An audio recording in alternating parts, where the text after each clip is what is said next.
Edit audio. So when I was in college, I managed to hit the town for 5 nights a week. I played lacrosse at a college level, and I kept my GPA above a 3.2, which, sure, okay, could have been better, but I was just like, that's fine.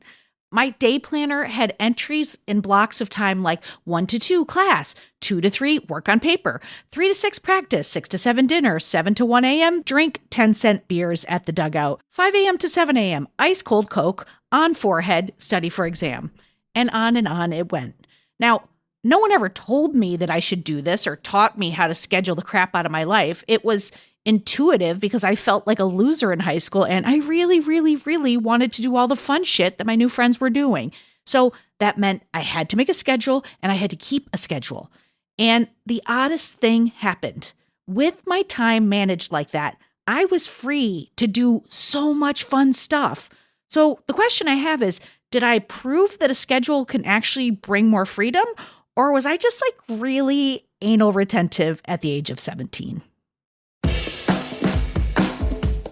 Hello, everyone. I'm Robin Hopkins, and this is Well Adjusting, where I talk to people about life stuff, but not in an NPR way. It's more like we're at the bar, having cocktails, getting into your business sort of way. It's giving drunk NPR. Oh, and producer Steph is here too. Hello. Today we chat, mental health and structure. Hello, friends. Another day, another Well Adjusting, which is pretty darn cool because we have an awesome guest today.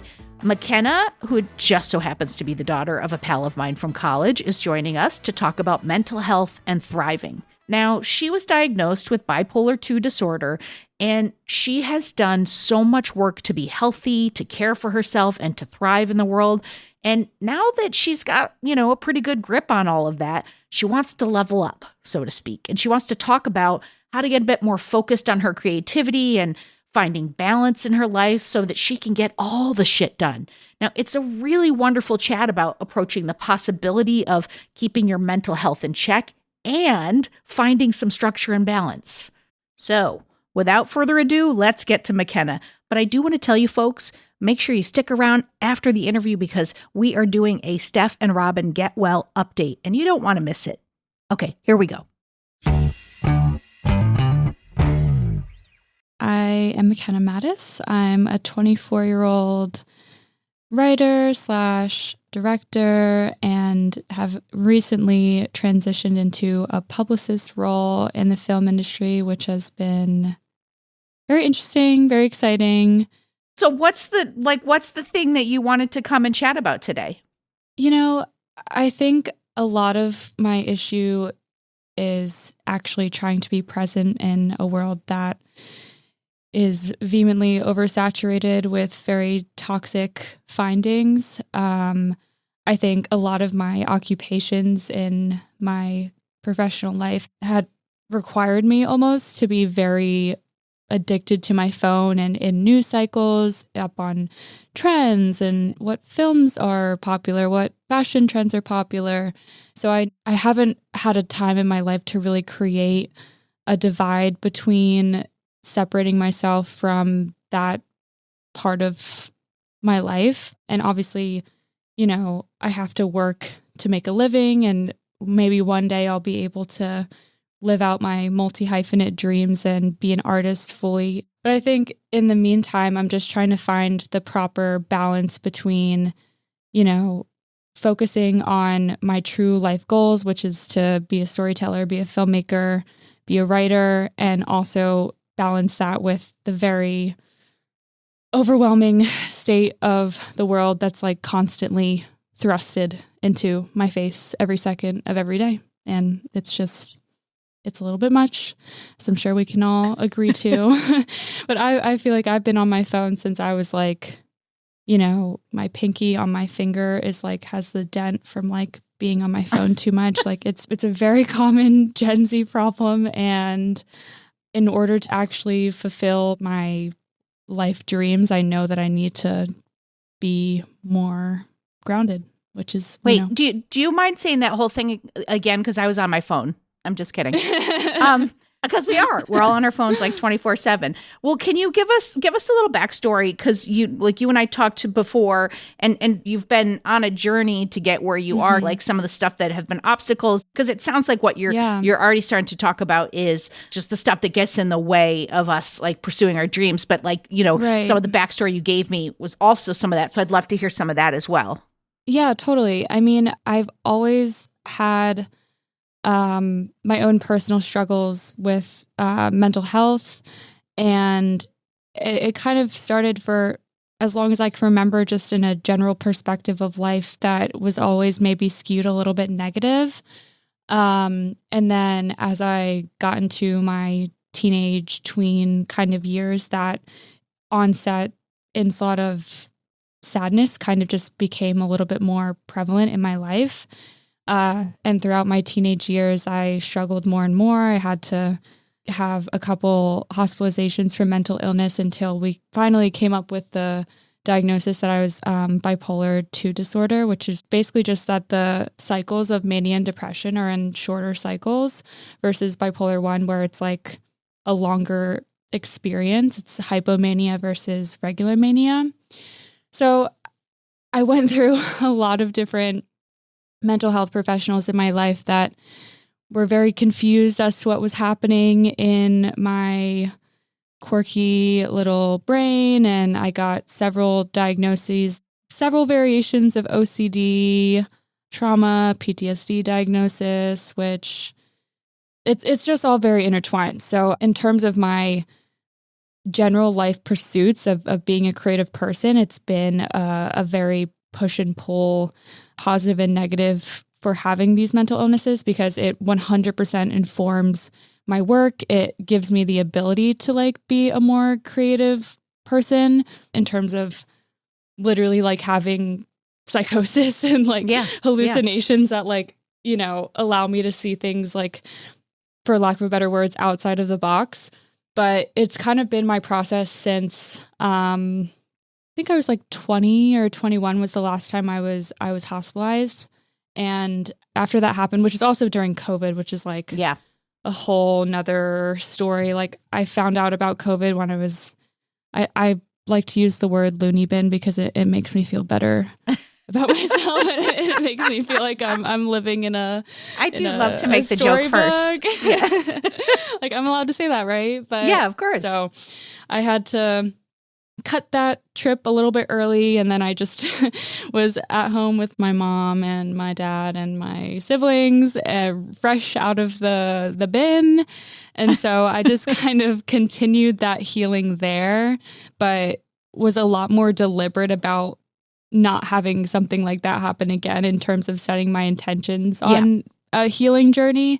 And so I definitely have shuffled through a lot of different psychiatrists, therapists, what have you throughout my life, but it wasn't until that point that I really wanted to be very intentional with how I moved forward in handling all of my mental health issues. So besides actual therapy, I took up a lot of meditation, got really into Buddhist practice, transcendental meditation eventually, and really just wanted to focus on, like I'm saying now is my problem, being present, being mindful. And I think, it's because I have such an amazing team of just supporters in terms of my family and mental health professionals, and like such amazing meds that are literally just amazing and make me feel completely normal. Like I feel very high functioning given the circumstances that I came from and the type of person I was going to say the type of person that I used to be, but I definitely still claim that person. We're all those people. We're all the people. Right, they're all still with us and around us, all our different people. She's my friend. She's that, right. You got to make friends with that side of you.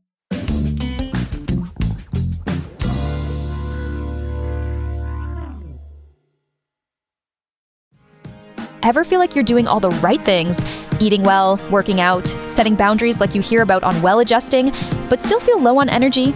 Sometimes the answer is deeper than another health trend. Timeline's Mito Pure gummies are powered by a patented form of urolithin A, backed by over 15 years of research and multiple human clinical trials. Just 2 gummies give you 500 milligrams of Mito Pure, helping renew your mitochondria, the power plants of your cells. They're vegan, gluten-free, and clean label certified. If you want to stay strong and energized now and as you age, then you have to try Mito Pure gummies. Timeline offers 20% off just for listeners of this show. Head to timeline.com/Mito20 to get started. That's timeline.com/Mito20. Your cells will thank you. First of all, I'm so thrilled to hear like how proactive that you are on your journey, and then like making sure that you're being intentional about it, because it's just like anything else. It's like whether it's a mental issue or whether it's a physical issue, like if we don't do the care, then we're going to get worse. Yeah, I think it's been a constant battle for me to find routine. A lot of the reason being that I like to be doing all these random projects. I've been freelance basically my entire professional career, and I have a constantly evolving, changing schedule, which has kind of in my new role, it's my first corporate role in film.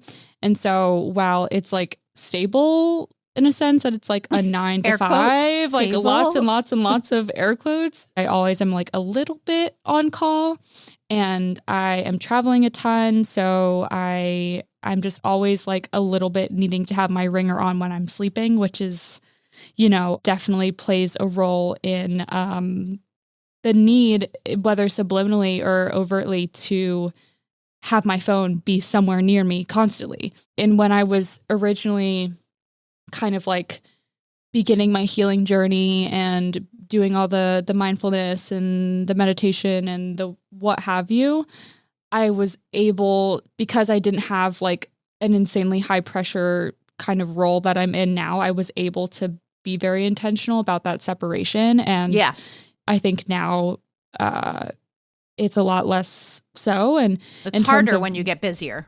Yeah, Self-care. Exactly. But in terms of wellness, I think trauma is too dramatic of a word, but I definitely have a bit of a deterrence to an overall wellness lifestyle, because I was so involved in that when I was younger, when I was playing very competitive sports. And I don't ever think in my mind, oh, like I hate doing this, I hate doing that. It's like I literally feel just like this like compulsion that I feel disgusted, like literal like sense of disgust when I like think about going on a jog.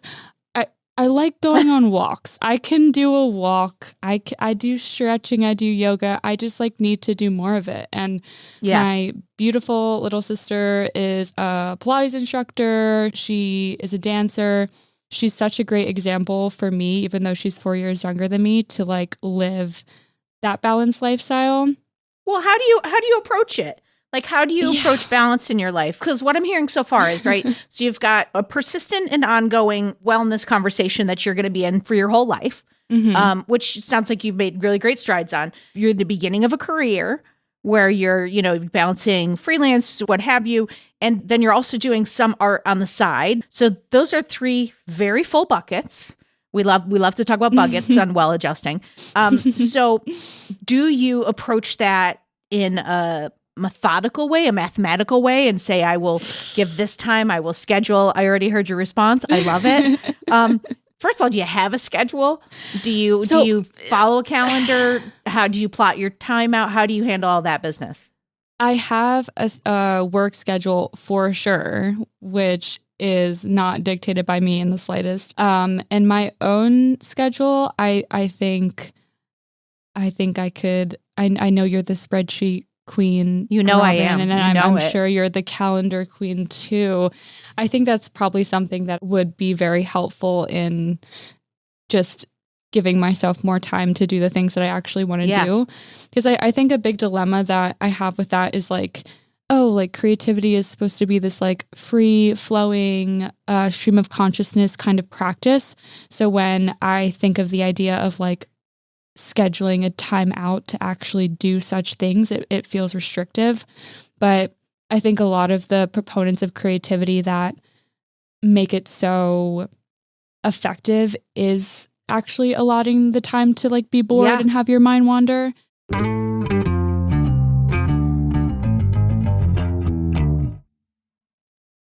Well, before I ram you down the road of creating a spreadsheet that I will, devise for you and send to you. Please send me a template. Yes. But before we do that, I really want to ask this question. And it's going to sound very wide and it's going to sound very broad, but then I want to narrow it down a little bit is what do you want? Because I get the impression, see, like your eyes, I get the impression that you're figuring a lot of stuff out, and that's so lovely, and you're taking care of yourself. And there's a floaty quality, and I'm wondering, are you fine floating? Do you want more structure? Do you not? Like, where is it showing up in your life where you're like, this is cool, and I'm going to ride this, but over here, this is like I'm flailing. Yeah. Does that make sense? It does make sense. And I think structure is always something that I've struggled with. And now that I have I'm keep using air quotes for the secure and all of the job. None of us are secure. None of us are secure. Right. I'm not on that W-2. But because I feel maybe a little bit more structure in that sense, I feel like I can maybe use that momentum to implement it into the ways that I should be adding more structure for my own personal projects. Like my main dilemma right now is like, I get home from work at like 8:30 at night, having left my house at 7:45 in the morning, and you're done. I'm tired and very spent. And like I mentioned, I'm still like having my phone with the ringer on if I'm like in the shower because God forbid some talent's rep wants to change their flight by 2 hours and I need to do that. Or like just that kind of energy of always being on call is definitely very exhausting. But anyways, my main dilemma in terms of where I think scheduling could be very helpful is I'm in post for my first short film and I shot it last year. I had a whole like issue with my first editor that I brought on that delayed the editing process by months and months and months. So it's already feeling behind. But now I can't even like carve up enough time to like get this like 15-minute short film done in my schedule because I just feel so overwhelmed. Yeah. And that's where the phone issue comes from, is because I'm like, oh, like there's no time in the day. Like I'm too busy. But then I'm like sitting and I deleted TikTok to not doom scroll, but then now I'm like on Instagram Reels doom scrolling. Right. And like it will find you. It's seriously, it's very sinister. And because it is a full addiction. And I think that's like another part of it too, is like actually calling it that. Yeah. What I'm trying to like get in on is I understand that structure can feel limiting sometimes, but in many aspects, structure actually frees you up. And I know that it's very counterintuitive, that thought, because let's say, like, I think of days where maybe I'm in like a funk and I'll come sit at this dumbass desk in my bedroom. Maybe I'm in one of those places where I'm feeling, I don't know, doom scrolly, or I'm feeling about the world and how things are going. And I might sit at my desk for 8 hours and not get shit done. Like maybe get like one or two really basic things done. And if I had, and this is what I've been really playing with lately, if I had just said at the top of that day, Robin, you are not fucking here for it. You're not doing it today. You're not going to do it. You're freelance. You pick it up on Saturday. And I had gone and I had walked and I had been intentional about doing other things. How much better would my week, my day, my interactions with my kids, my interactions with other people have been if I had been intentional about that? And that is structure that is freeing. So it's like there is ways to approach it in the midst of overwhelm. And because I do want to, I'm only going to challenge a little bit because I work in this industry and I understand the phone ringing. Like I was an admin to the president of a TV channel for 15 years. And sometimes you'd get those calls. But some of that is a feeling, the overwhelm. And when you're in that feeling versus the like actually a thing is happening, then you're just like me at my desk for 8 hours. Right. Do you know what I'm saying? And so like, first of all, getting in hand with the schedule, having the ability to separate out, okay, is this a feeling? Am I in the midst of something? I'm just feeling overwhelmed. I'm just feeling unsafe. I'm just feeling. Or do I really have 14 things I have to do right now? Because those are two different things, and both of them can end up with you on your phone on the couch. Right. I want you to bring the intention into overwhelm. And I want you, like, when you feel overwhelmed, like we also talk about like that pulling a rubber band, like there used to be in the 70s, if you wanted to quit smoking, you put a rubber band on and you would smack yourself every time. So I want you to use that like kind of like analogy for like when you feel overwhelmed, I want you to stop. Really stop. Take a minute. We're supposed to be in the middle of our stop technique right now. Steph and I are supposed to be working on the stop technique. So like when you feel overwhelmed, I think that could be a trigger for you to do stop, for you to check in, see where you're at, and then see what you're really feeling. Because if you look at the facts, so if you know your feelings, then you could look at the facts. I have one thing to do right now. It's going to take me about 15 minutes. I'm going to do that. And then I like to say in my house, I like to go, I'm off the clock. I want you to start setting on and off hours. So that in your off hours, you could be doing art, you could be doing rest, you could be doing wellness, but you're never in that abyss of me at my desk. So off hours needs to be completely logged off hours too, right? No, you could still have your phone. Like you got to have this job is going to, but you can be, go ahead, Steph, you say something better than I said it. I think no. First of all, I like wrote notes during like the beginning of this because I, as a fellow mentally ill baddie, am just like in awe of the work that you've done to understand yourself up until this point. Because that is like the hard work, like all this stuff is like, yeah, that's hard work. But like people don't really prioritize. And it's shitty that you had to prioritize that because you were not well. But in a lot of ways, you like have a step up against a lot of other people. Like a lot of people don't actually like look inward and look at themselves and like understand what's going on with their feelings until like 60. Until they're 50, like, Robin Hopkins. So like props to you for that. And so it's like, okay, so we have this understanding of self. We have this understanding of like, maybe when your emotions are spanning one way or the other, like if you're feeling extra sad or extra like manic and how that sits in your body or shows up. What Robin is saying was what I also wrote down, like, you have that connection. Most people don't have the ability to be like, how am I actually feeling right now? Yeah. Like, And so I really just think a practice of, stopping yourself or slowing down and being like, am I feeling this right now? And then proceeding, accordingly. And I think that's exactly what Robin was saying. My only other piece of like feedback, which is what I do for myself, and I'm like a calendar, like I live by my calendar. I have things on my calendar that are like basic ass things that like I should remember, like eat lunch. Like I look at my calendar, I know exactly when I'm doing the things, and then I don't get stressed out. And what I have found helpful is allotting times, because I will fill my time. Like if I have free time, I will fill it. And I'll fill it months in advance. Like, I'll be like, oh, okay, I'm in town for 3 weeks. Like, let's schedule things with all of my friends that I love, all of the, like, what's going on in the art world that I need to see, like, blah, blah, blah. Yeah. I'm, like, pre-planning. Yeah. So I've just tried to make more of a routine, and try is, like, super emphasized here because I'm not amazing at it. But, like, I have a hold in my calendar for, like, sit around and make art. And, like, yes. I sometimes move it. Or I check in with myself and I'm like, I'm fucking exhausted. I don't really want to make anything, but I'll like read a book or use it for rest. Like it's just a placeholder for me to be like, oh, what am I supposed to be doing tonight? And then I'm like, oh, I'm supposed to be making a thing. And then, if I feel like it, I will. If I don't, I'll do something else that feels good for me in that way.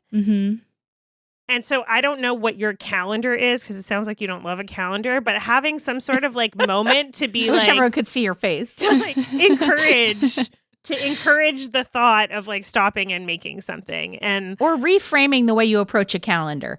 It's not like prison. Because like Steph said, you can move things. Like I think, Steph, I feel like we've got to send you, McKenna, the Great You plan. This came up for me when I was separating from a business project, and I didn't know what the fuck I wanted to do next, or I knew, but I didn't know how to get there. So I created this thing, and at the time it was called the Great Robin plan, and it still is for me. And for you, you should make it the Great McKenna plan. But it has all evolved over the years to like a 1 year a 2 year out to a 5 year look. And we've added in the last me and all my personalities have added like a wellness bucket, family and friends, and then career goals. Because for me, it started as a career goal thing.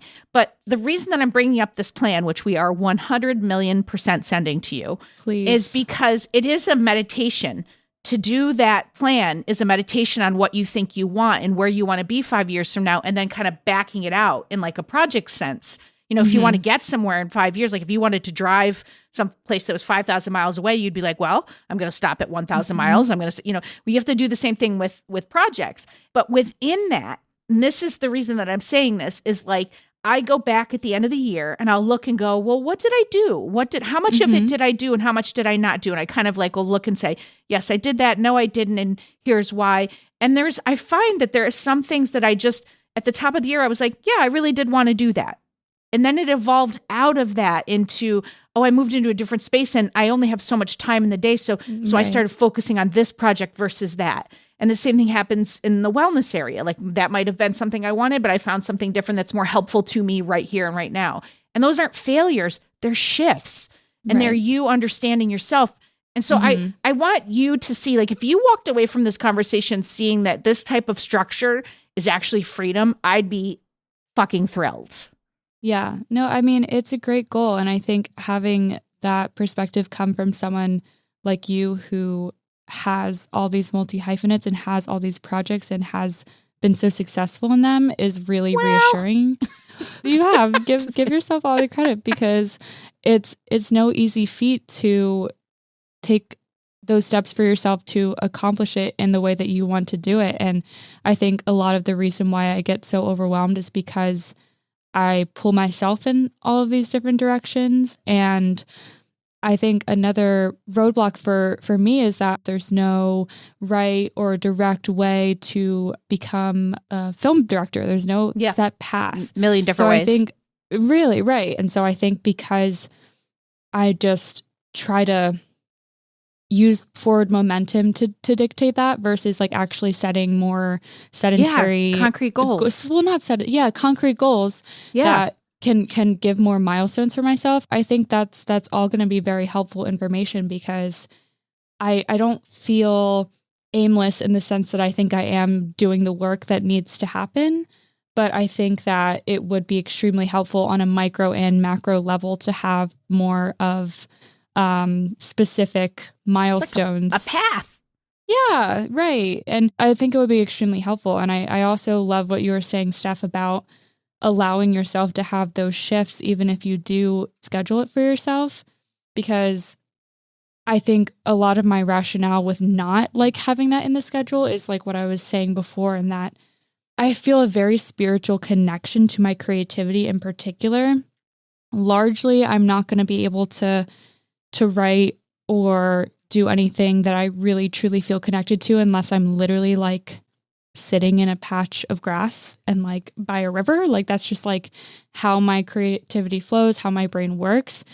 So even if I do allow myself to go to the park sometimes and whatever, I think I also need to like be conscientious about giving myself time to still let my brain wander in the space and in the places of control that I have. You can schedule both. The work and the mind flowing. You can schedule both. I don't know if you feel this way, but sometimes like every like art idea always starts from like a note that I've like left myself or like written. Like I always write something down whenever I'm like, oh, that's like a great shower idea, or when I'm like walking or whatever.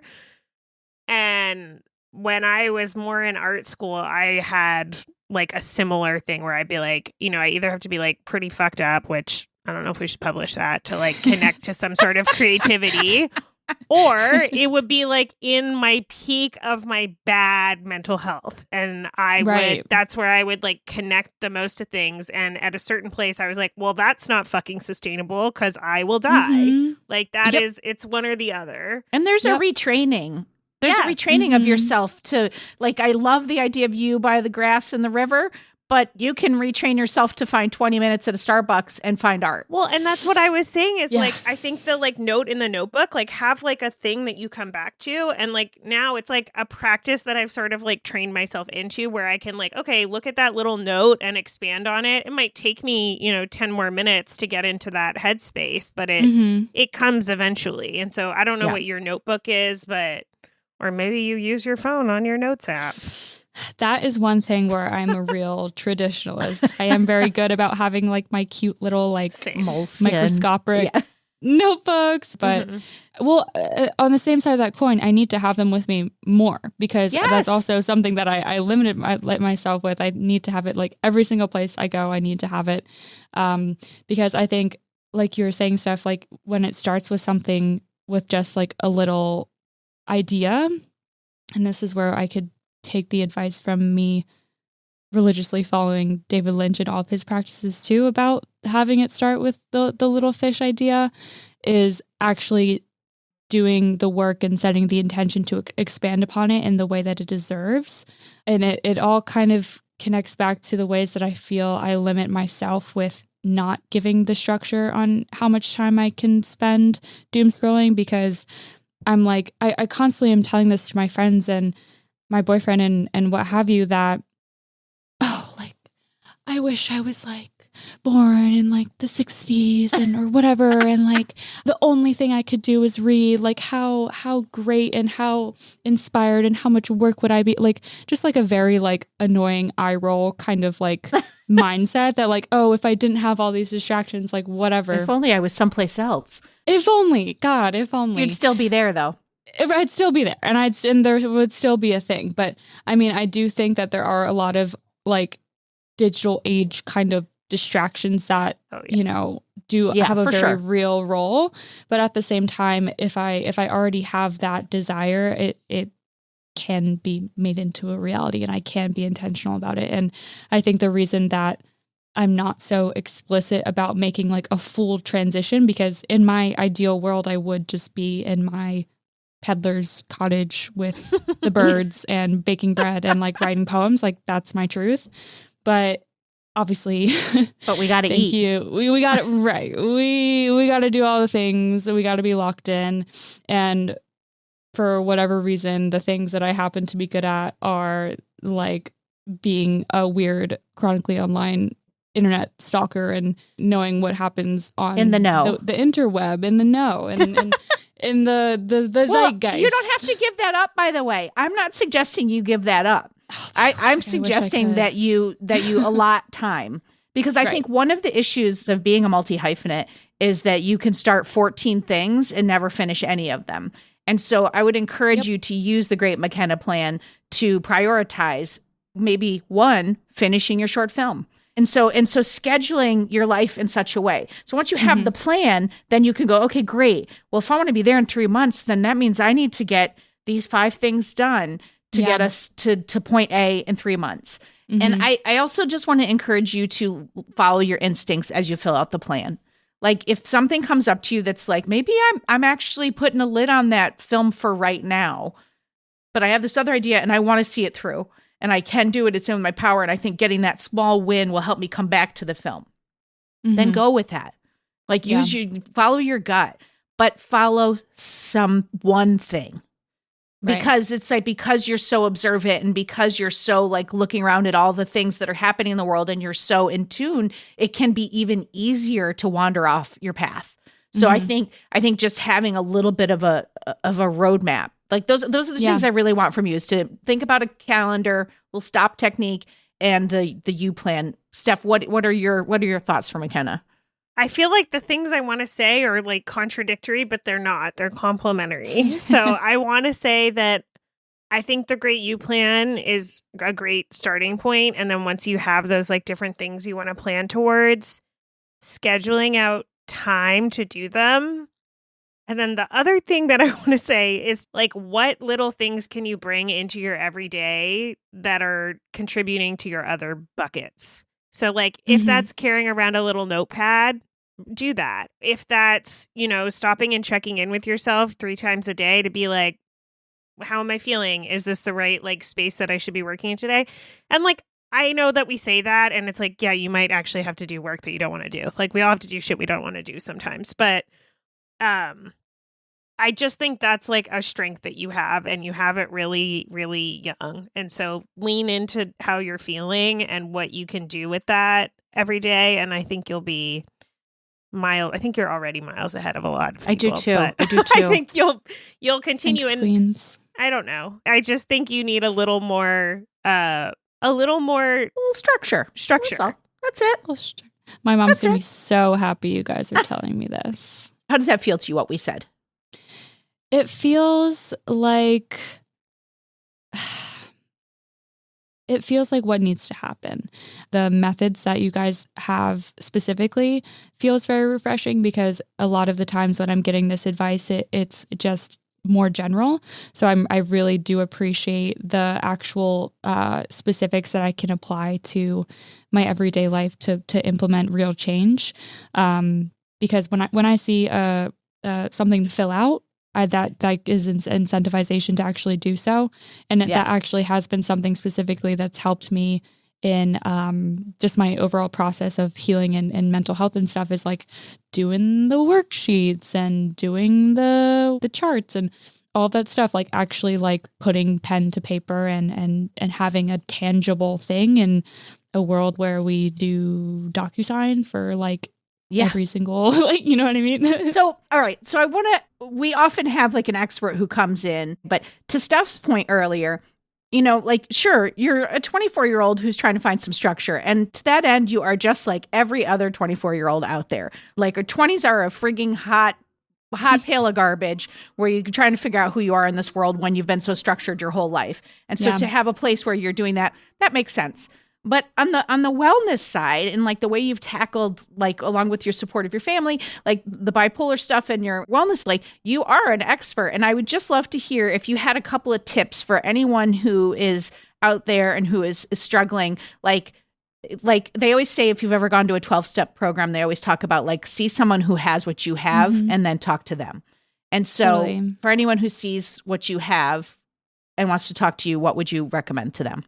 Yeah, I mean, it's all advice that I should be giving myself too, because a lot of it I think could be implemented throughout our conversation today, because my number one tip, I think, is to have a true holistic understanding of yourself. Like, it's insanely intimidating. It's really terrifying. And who wants to stare at themselves in the mirror, especially when the light is super bright and you can see all your pores, like in a very literal sense, but also in a metaphorical sense. Like, you just have to be comfortable with the most uncomfortable component of life, which is like being content with the mistakes that you've made and making peace with that.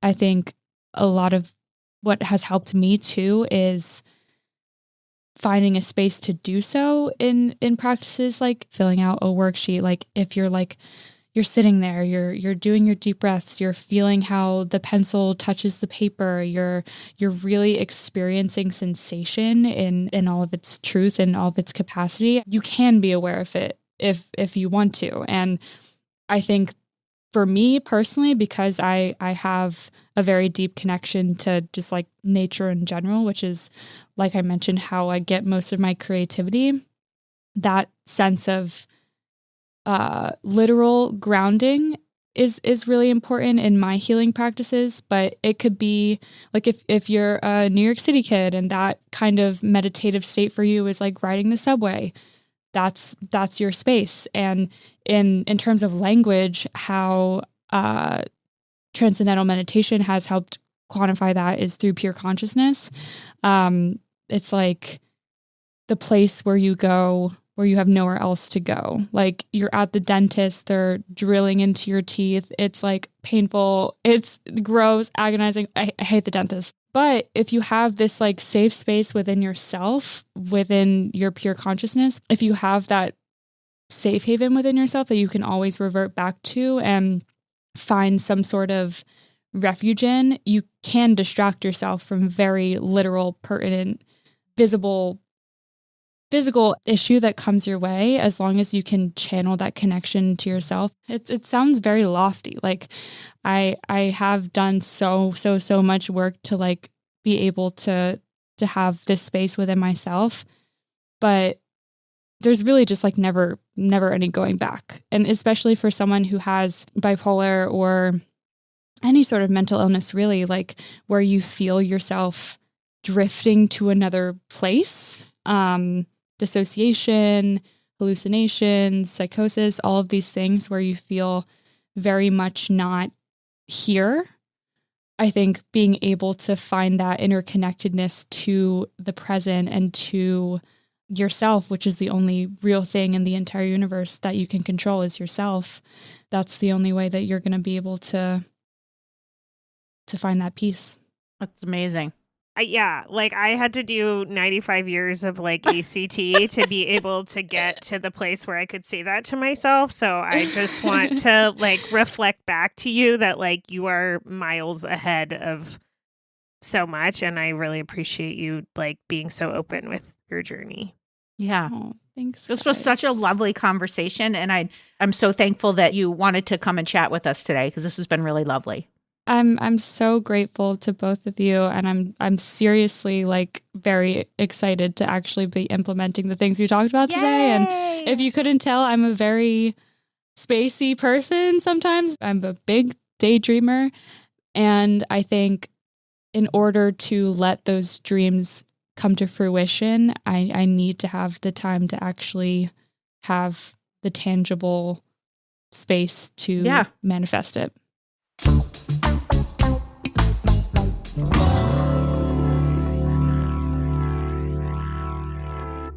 All right, Steph, I love that chat with McKenna. So cool. And I love how many times the stop technique comes up in all of our conversations. Oh, how kismet. I mean, it kind of is, because it just kind of coincides with our 2-week Steph and Robin Get Well stop technique edition. Yes, it was a great reminder to me. Should we hit play on the sizzle and see how we did? Yes. So here's how I'm doing.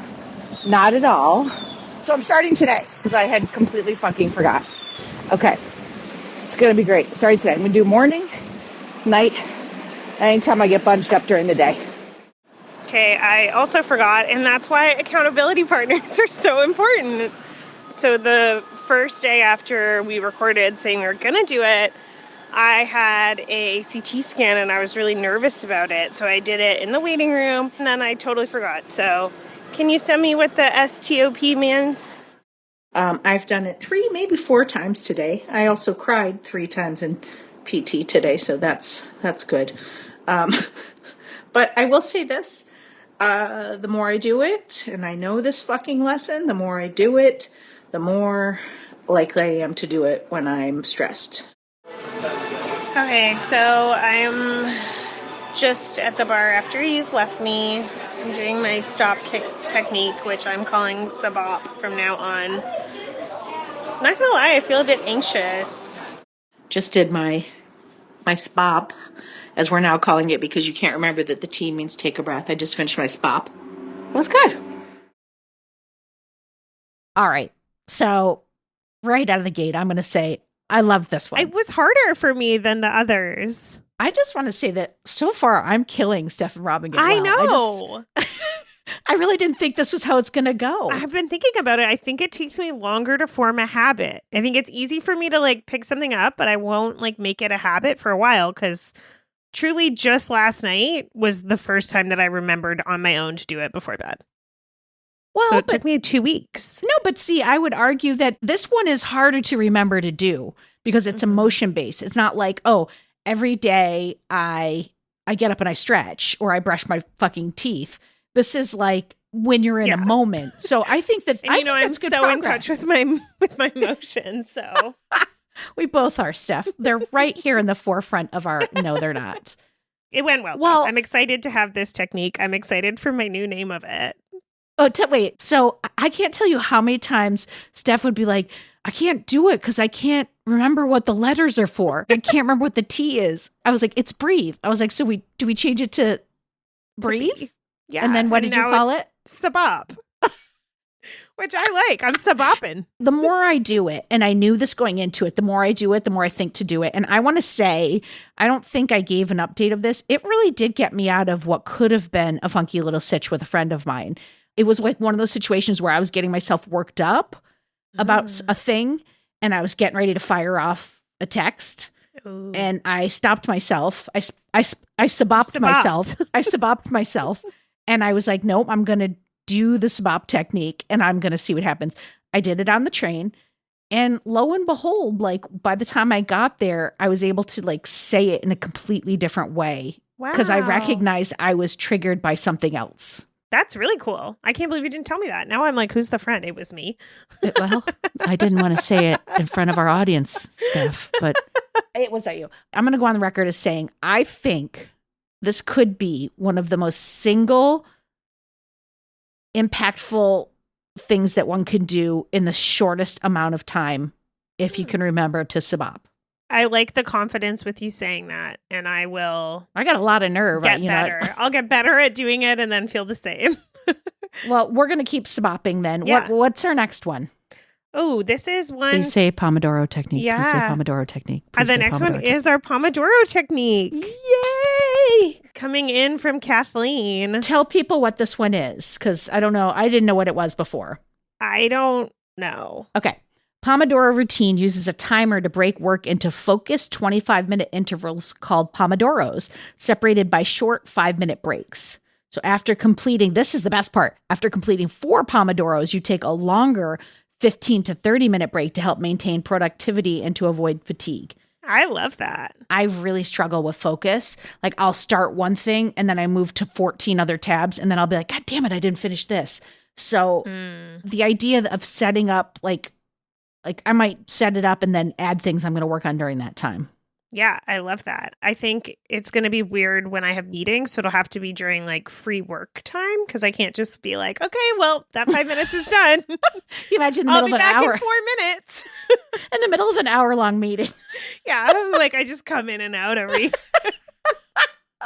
You have more meetings than I do, so I have so many meetings. So, but it could also be true for your life outside of here too. So I like it. Yeah, I think it would be good during like art practice time or like when I'm writing or so that'll be really cool. I'm excited. Okay, well, anybody who wants to join us, because it's something to do with the timer. I think the little kitchen it's a timers. cute little tomato. Something like that. Well, to everyone who's listening, if you would like to join us on Steph and Robin Get Well, please hit us up at hello@editodd.io and let us know, are you trying the Pomodoro? Is it working? Is it not working? Did you try sabop? Did you try implementing 2 or 3 small things? Let us know how it's going if you did. And that is it for today, folks. I do want to say before we go, I want to say thank you to McKenna for sharing her story and really all her healing with us, because that was really pretty amazing. And if you want to follow McKenna's art and what she's up to, on IG, she's at Kenna Mattus, and that's KennaMatus.